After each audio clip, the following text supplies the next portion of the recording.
पङ्कजनेत्रं परमपवित्रं शङ्खचक्रधर चिन्मयरूपं वेङ्कटाचलनिलयं वैकुण्ठपुरवासम्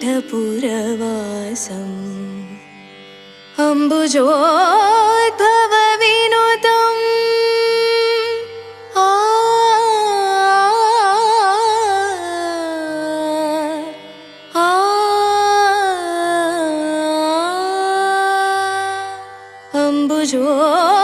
अम्बुजोद्भवविनुतम् अगणितगुणनामं